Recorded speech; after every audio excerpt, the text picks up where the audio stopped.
रात का समय था। पूरे घर में एक अजीब सी खामोशी पसरी हुई थी। हर कोई अपने अपने कमरे में था, लेकिन किसी को भी अंदाजा नहीं था कि अगले कुछ मिनटों में एक ऐसी घटना होने वाली है जो 3 जिंदगियों का रुख हमेशा के लिए बदल देगी। सूरज अपने काम से जल्दी घर लौट रहा था। उसके मन में बस एक ही बात थी कि वह रिया से मिलकर अपने दिल की बात कहेगा। उसे लगता था कि अब उनके रिश्ते में कोई दूरी नहीं बची है।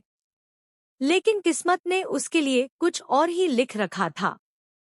उधर रिया घर के बगीचे में खड़ी थी। वह किसी गहरी सोच में डूबी हुई थी। तभी बंटी उसके पास आया। बंटी काफी समय से रिया को पसंद करता था, लेकिन उसने कभी खुलकर अपनी भावनाएं नहीं बताईं। आज उसने हिम्मत जुटाई और रिया से अपने दिल की बात कह दी। रिया यह सुनकर हैरान रह गई।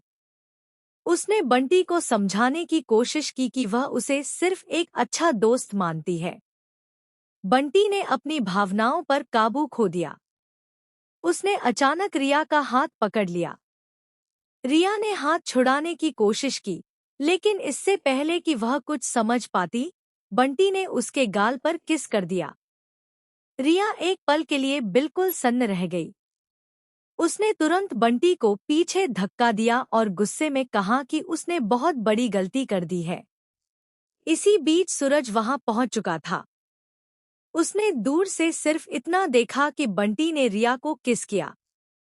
उसने पूरी घटना नहीं देखी, न ही रिया का विरोध देखा।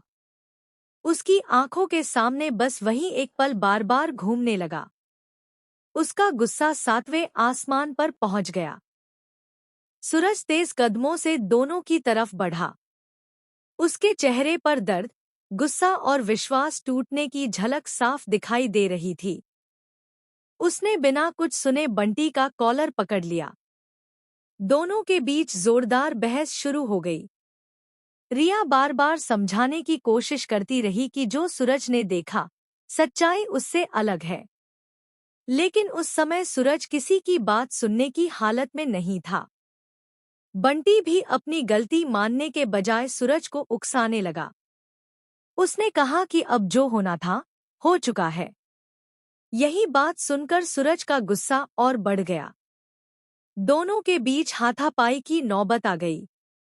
घर के बाकी लोग शोर सुनकर बाहर आ गए और बड़ी मुश्किल से दोनों को अलग किया। रिया की आंखों में आंसू थे। उसे सबसे ज्यादा दुख इस बात का था कि सूरज ने उसकी बात पर भरोसा नहीं किया। उसने कहा कि अगर किसी रिश्ते में विश्वास ही न